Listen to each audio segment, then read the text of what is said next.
Hello everyone, मैं धर्मेंद्र कारे और आप देख रहे हैं टेक ऑफ टुडे में आप सब लोगों का स्वागत है। अगर आप मेरे चैनल पर नए हैं तो जाके मेरे चैनल को सब्सक्राइब कर दीजिए और बेल आइकन को प्रेस कर दीजिए। समय समय पर मेरा नोटिफिकेशन आप लोगों को मिलता रहेगा। एक समय था भाई, हम लोग बिना दस्तावेजों के सिम खरीद लेते, 5-5, 10-10, 20-20 सिम एक दस्तावेज पे खरीद लेते थे या बिना दस्तावेज पे भी सिम खरीद लेते थे। उससे होता ये था कि स्कैम बढ़ जाते थे। स्कैम जो है वो बढ़ गए और फ्रॉड ज्यादा होने लगे थे। तो सरकार ने स्कैम को और फ्रॉड को देखते हुए दूरसंचार अधिनियम 2023 को लागू कर दिया, आंशिक रूप से लागू किया। आंशिक रूप से लागू करने का मतलब है कि कानून की कुछ धाराएं लागू की है और कुछ धाराएं लागू नहीं की। ये जो कानून लागू की है सरकार ने, दूरसंचार अधिनियम 2023, इसमें कुछ प्रावधान लागू किए और पूरी टेलीकॉम कंपनियों को बोलिए कि इसका सख्ती से पालन किया जाए। तो ट्राई ने अपने पूरे जो सर्कुलर जारी किए और टेलीकॉम कंपनियों को बोलिए कि इसका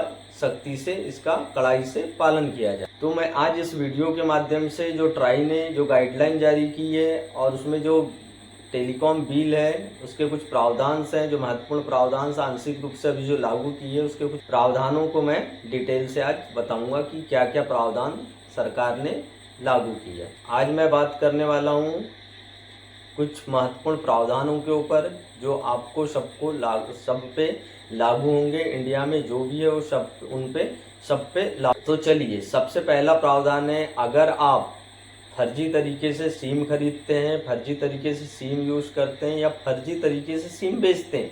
सिम बेचने का मतलब रिटेलर, अगर रिटेलर भी फर्जी तरीके से सिम बेचता है तो उसकी तो वाट लगना है।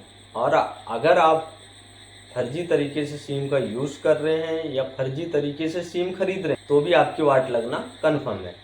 देखिए, इस प्रावधान के अंतर्गत ये है कि आप फर्जी तरीके से सिम यूज कर रहे हैं, फर्जी तरीके से सिम खरीद रहे हैं या फर्जी तरीके से सिम बेच रहे हैं तो आपको 3 साल की जेल और 50 लाख रुपए तक का जुर्माना इस प्रावधान के अंतर्गत रखा गया। समझ जाइए कि 50 लाख रुपए तक का जुर्माना और 3 साल की जेल हो फर्जी तरीके से सिम इस्तेमाल करने पे, बेचने पे और खरीदने। सेकेंड नंबर है कि ऑल इंडिया में नॉर्थ ईस्ट को छोड़ के और जम्मू कश्मीर को छोड़ के पूरे ऑल इंडिया में एक पहचान पत्र पे, एक आधार कार्ड पे एक आदमी 9 सिम ही खरीद सकता है। 9 सिम से ज्यादा सिम यूज करने की परमिशन नहीं है इन प्रावधानों के अंतर्गत। और नॉर्थ ईस्ट में, जम्मू कश्मीर में, नॉर्थ ईस्ट और जम्मू कश्मीर में एक पहचान पत्र या एक आधार कार्ड पे एक आदमी 6 सिम से ज्यादा सिम नहीं खरीद सकता। मतलब एक आधार कार्ड पे आपको सिर्फ 6 सिम मिलेगी नॉर्थ ईस्ट और जम्मू कश्मीर में, और बाकी ऑल इंडिया में एक आधार कार्ड पे आपको